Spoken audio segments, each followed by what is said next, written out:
আমি তেলাপোকা, রাত আমার, ঘর আমার, রান্নাঘর হোক বা ড্রেন, আমি আরাম করে ঘুমাই এখানে। আমি বরিক পাউডার, যদি আমাকে চিনির সাথে মিশিয়ে এখানে রেখে দেওয়া হয় তবে তেলাপোকা নিজে হেঁটে আসবে, খাবে এবং ভেতর থেকে শেষ হয়ে যাবে। আরে এটা কি? বরিক পাউডার আর চিনি, এসব তোমাকে কে বলে দিল? এটা তো আমাদের জন্য স্লো পয়জন, এখানে থাকলে আর বাঁচবো না।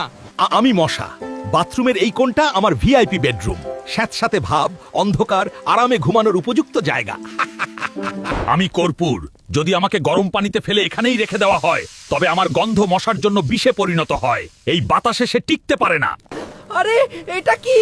এই কর্পূরের গন্ধ, নাক জ্বলছে, এই বাতাস আমার সহ্য হবে না, এখানে থাকলে আর বাঁচবো না।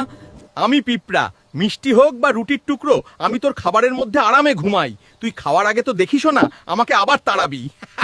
আমি হলুদ, আমাকে যদি লবণের সাথে মিশিয়ে খাবারের চারপাশে ছিটিয়ে দেওয়া হয় তবে পিঁপড়ার রাস্তা এখানেই বন্ধ হয়ে যায়, এই গন্ধ এবং টেক্সচারে সে টিকতে পারে না। আরে এটা কি? হলুদ, লবণ, এসব তোমাকে কে বলে দিল? এখানে হাঁটাও মুশকিল, খাবারও গেল, ঘুমও গেল। আমরা বাঁচবো নাকি মরবো রে? আর হ্যাঁ, এমন আরো ভিডিও দেখতে অ্যাজব ভাইবস পেজকে অবশ্যই লাইক, ফলো এবং কমেন্ট করুন।